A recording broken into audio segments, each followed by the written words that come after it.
nuestra humildad entre nosotros mismos como iglesia del Señor. Entonces, la segunda palabra dice mansedumbre, que apoya la palabra humildad, pero mansedumbre tiene un cuadro en el idioma de Pablo. Es un caballo silvestre domesticado.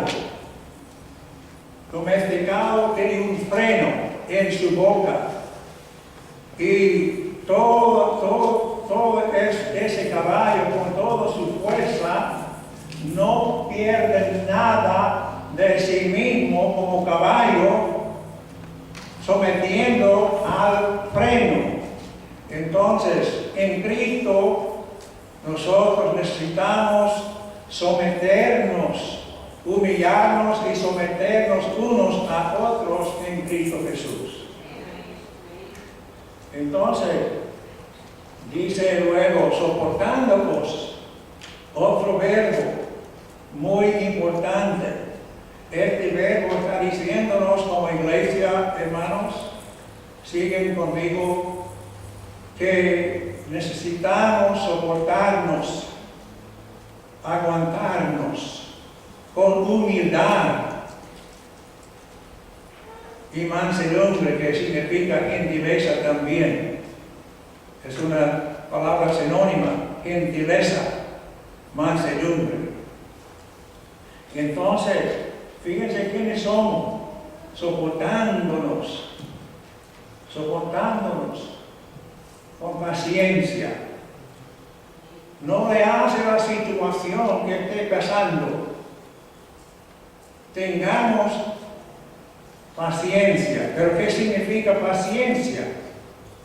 La paciencia no es paciencia que nosotros usualmente pensamos. Esta paciencia es soportándonos constantemente, con firmeza, hasta pasar la tormenta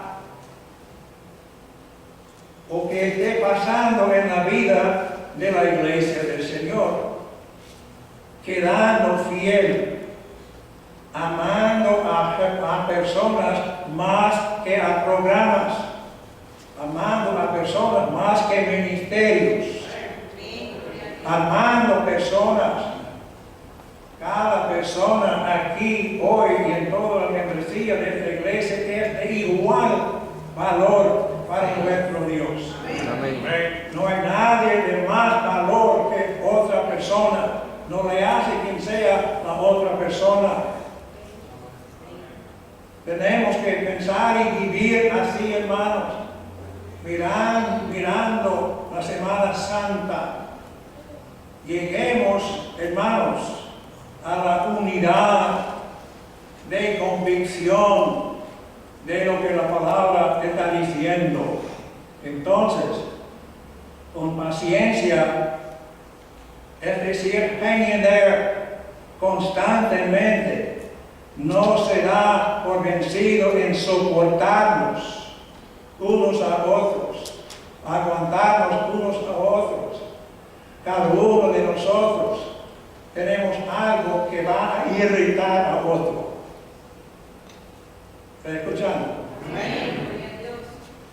El pastor puede hacerlo, hace usted, ¿verdad? Irritar. Cada uno, hermano, tenemos esa posibilidad.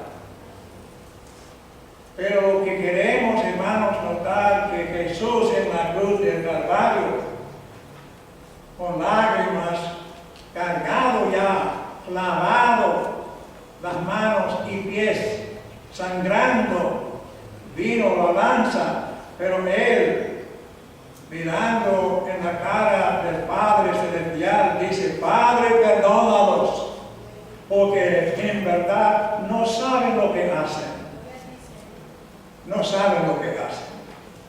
Nuestro ejemplo, el modelo, es el mismo Señor Jesucristo. Entonces, soportándoos con paciencia los unos a los otros. solícitos, prestos, preparados en guardar la unidad.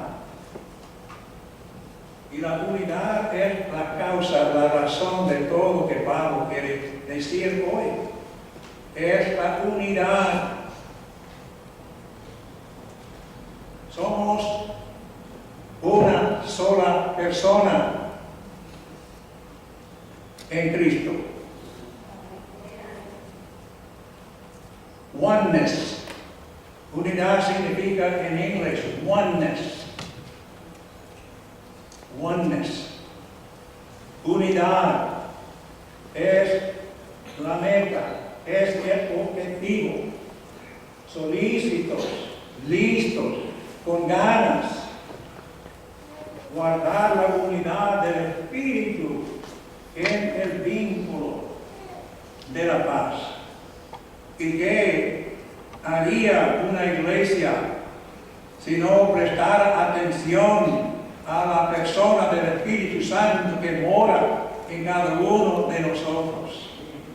De igual manera, el Espíritu Santo, el mismo Espíritu Santo, no hay otro, mora en cada uno aquí que es creyente en Cristo Jesús. Entonces, dice, guardar la unidad. Y está en el indicativo presente, que quiere decir guardar y seguir guardando.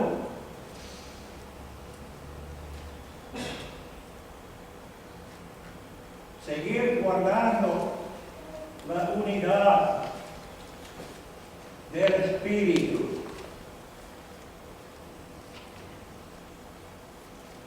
En el vínculo de amor. La palabra vínculo, hermanos.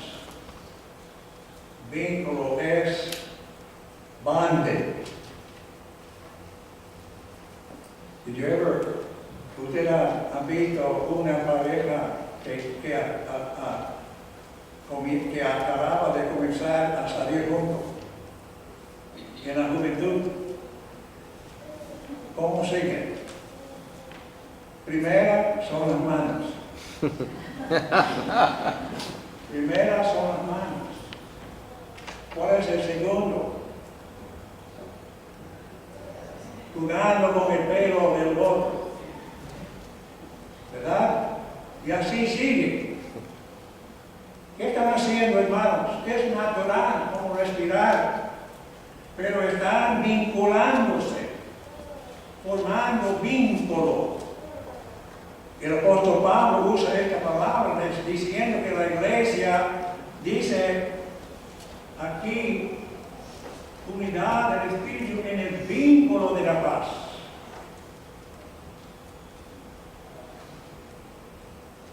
Ahora él ha dicho la palabra uno, con el versículo 4 él entra en una presentación de sustantivos.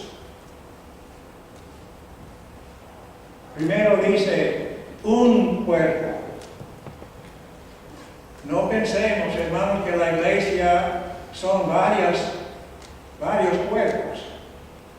La iglesia es un solo cuerpo.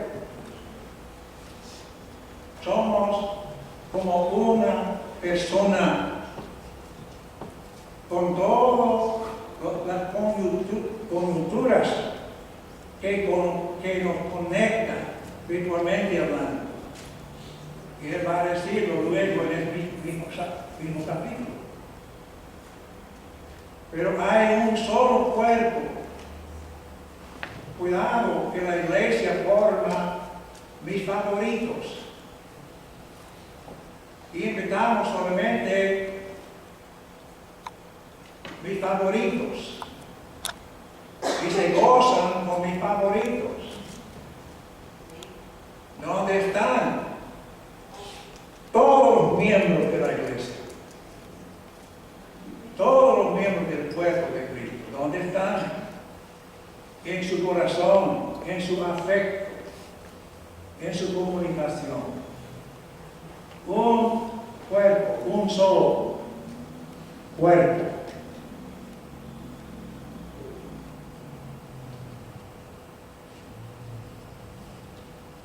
Y luego dice, y un espíritu. El cuerpo, hermanos, no existiría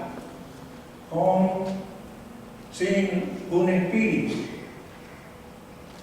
Usted llegó a ser parte del cuerpo de Cristo por la obra del Espíritu de Dios. Amén. Y cuando usted abrió su corazón, dándole con su libre albedrío, con puerta abierta, Él entró y Él cambió su vida. Los que están en Cristo, nueva criatura es. Hermanos, no sé si es una sorpresa, pero el Espíritu Santo no ha salido de tu cuerpo, de tu alma, desde ese día. Amén. Y la unidad tiene que ver con la presencia del Espíritu Santo, en la guía del Espíritu Santo en cada cosa. No hay unidad sin notar que el Espíritu Santo de Dios mora en nosotros. Podemos cantar, lléname, lléname. Hermano, no es lléname, no es lléname, me entrego al Espíritu Santo, quien está en mí. Usted tiene todo el Espíritu Santo que puede entrar en usted. Es una persona. Usted tiene la persona del Espíritu Santo. El problema o lo que se necesita es que nosotros nos entreguemos en las manos del Espíritu Santo, en la voluntad de Dios. Un solo cuerpo, con un solo espíritu, como fuiste llamado en una misma esperanza de vuestra vocación. Este espíritu fue Él que nos llamó y nos guió a recibir a Cristo Jesús y se quedó. Y Él es nuestra esperanza. El bautismo es necesario no para salvación, sino para obediencia. Y cuando hemos sido bautizados en Cristo, hermanos, el Espíritu Santo nos sella.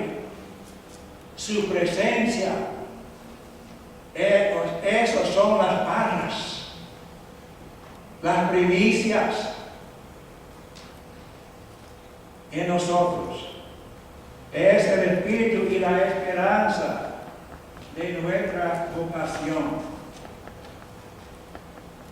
¿Está siguiendo? Ok, estamos hablando de nuestro llamamiento y nuestra vocación, la fe, viviendo la fe cristiana. Entonces, en versículo 5, un Señor, no hay dos. Amén. No hay dos. Hay solamente un Señor. Es Cristo. Jesús. Recuerda,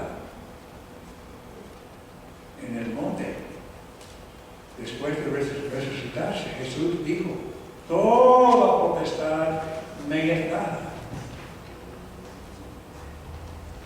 Por tanto, note, yo soy Señor, por tanto, toda potestad, menos ninguna, toda potestad me es dada por el Padre.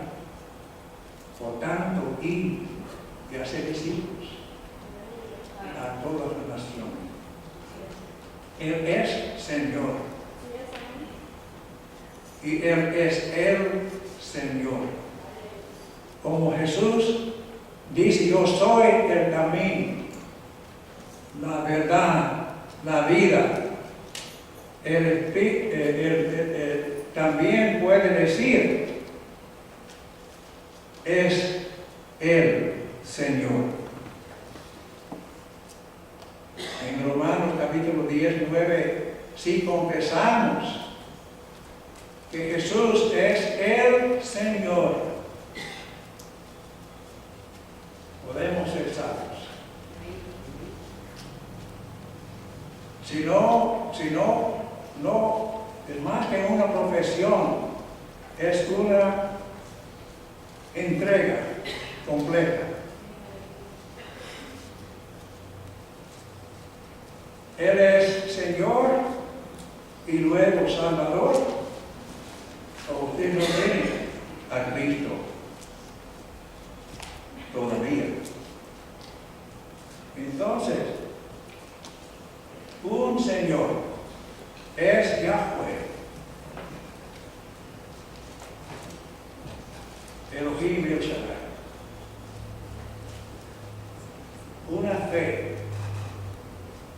Una fe en qué sentido? Hay una fe que salva y hay la fe, lo que nosotros creemos, practicamos, vivimos.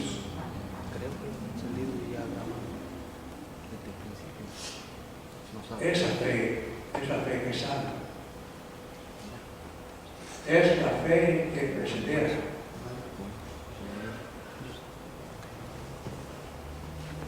Esa fe es la fe que conquista. Una fe, no hay otro. Un bautismo. Un bautismo. Y la palabra es muy importante. Somos salvos por la sangre de Cristo Jesús. Somos salvos por la gracia, la rectitud, la justicia de Dios. No hay añadidura. Somos salvos gratuitamente. No es lo que yo puedo hacer o usted puede hacer para ser salvo. Es lo que Dios ha hecho por usted en la cruz del Calvario.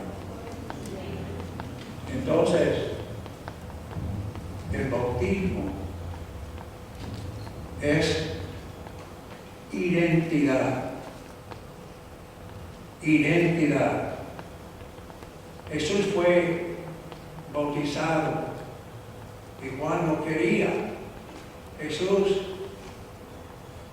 como, no sé dónde está Gracie, que yo preparé para el bautismo. Ella dice en el estudio del bautismo, pastor, ¿por qué fue bautizado Jesús? Él no era pecador, tenía 8 años, tenía la razón. Jesús fue bautizado para identificar con las personas que Juan el Bautista estaba bautizado por el arrepentimiento, estaba identificándose como ser humano a la humanidad. Es lo que estaba haciendo en su bautismo.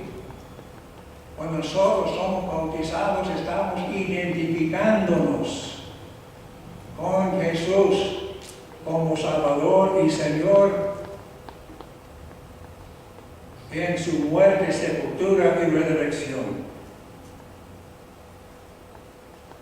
Dejamos la vieja vida y levantamos en la nueva vida. Es un símbolo. Pero es por eso que uno no puede ser miembro de la iglesia, hermanos, hasta ser bautizado. La iglesia de Hechos recibieron a Cristo y fueron bautizados y luego añadidos a la iglesia después del bautismo. Entonces, un bautismo, y la palabra no se puede traducir de otra manera, porque no es traducido del original al español. Es bautizo y es transliderado del griego al español. Exactamente como está en griego, está en español. Sí, significa sumersión, hundirse o ser hundido. No puede traducir de otra manera la palabra bautismo en el Nuevo Testamento. Y no es lo que practicaron en las iglesias en el primer siglo cristiano. Entonces, un bautismo, un Dios y Padre. Los gentiles tenían muchos dioses paganos de diferentes modos. No es posible ser salvo con ninguno de ellos. Este es el único Dios vivo. Es el Dios viviente.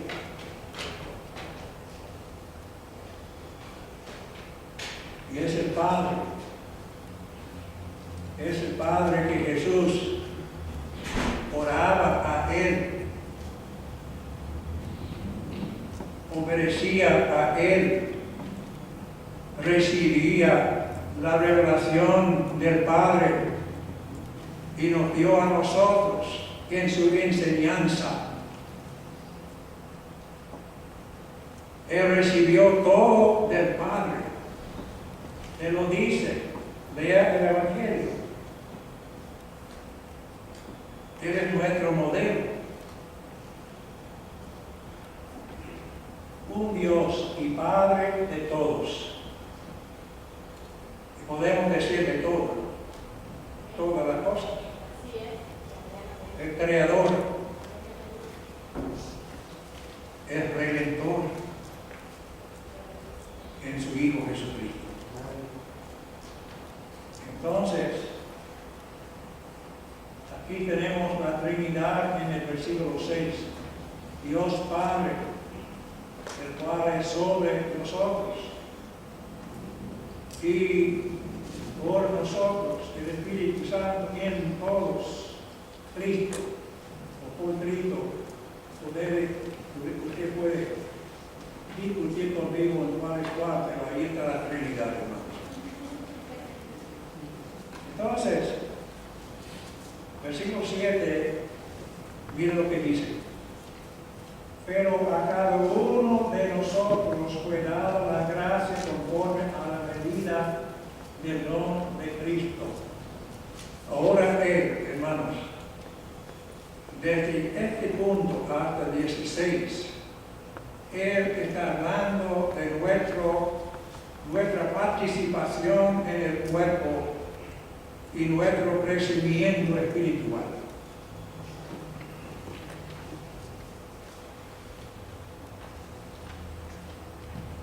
Él habla primero de Cristo subiendo, bajando y subiendo. Cuando Él vino de la gloria, se humilló, que Él vino y después de su resurrección Él subió. Versículo 9. Y eso de que subió, que es sino que también había descendido primero a las partes más bajas de la tierra. El que descendió es Él mismo que también subió por encima de todos los cielos para llenarlo todo. Él está a la diestra, sentado a la diestra de Dios. Y uno no se sienta hasta cumplir su misión, hermanos.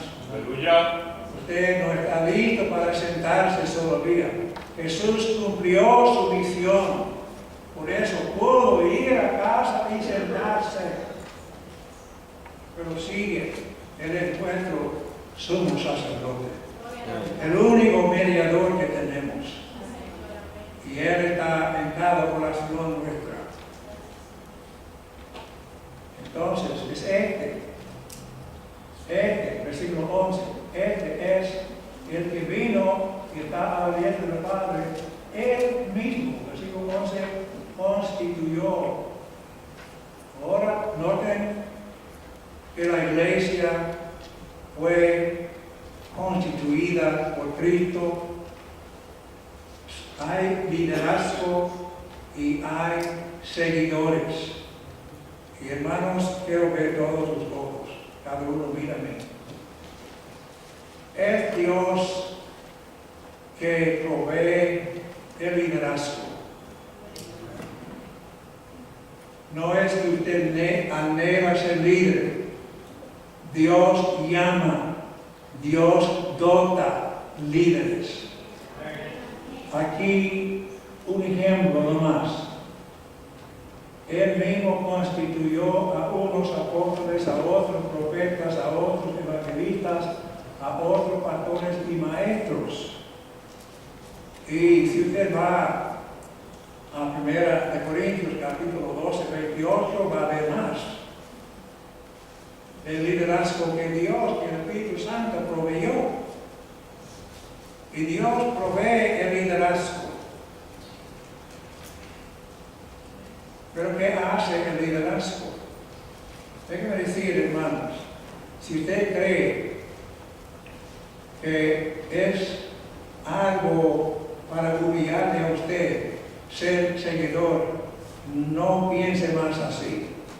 Porque el seguidor es llamado a ser seguidor por Dios. El líder es llamado para ser líder de Dios. Y no hay por qué sentirse mal, no se enfrente. ¿Qué harían los líderes sin seguidores?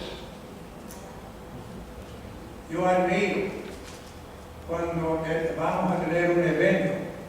Wow. Hermanas y varones, todos están ahí. No le hace quién es líder o no, ¿verdad? Así es, hermanos. Pero todo y cada uno es de igual importancia en la unidad del cuerpo. En el versículo 12 nos dice qué hacen los líderes. A fin de perfeccionar, los líderes capacitan, enseñan, preparan a los seguidores. Aquí está, a fin de perfeccionar, equipar, literalmente, equipar, capacitar a los santos. Y esta palabra santos no es como algunos quieren nombrar santos. La palabra santo aquí es separado. Separado del mundo a Cristo. Amén. Este es santo en el Nuevo Testamento. Separado del mundo a Cristo y separado a servir a Cristo. Separado de andar en el mundo, separado a servir con los demás de la iglesia a Cristo. Todos somos ciegos. Este es un santo en el Nuevo Testamento. Hay santos fieles y hay santos no fieles.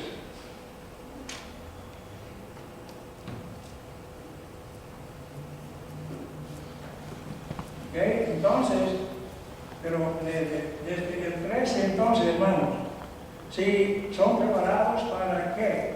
Versículo 12. Preparados para la obra del ministerio. Todo el ministerio. de la iglesia. Necesita capacitación. Amén. Ahí está. ¿Y quién debe hacerlo? Y luego dice,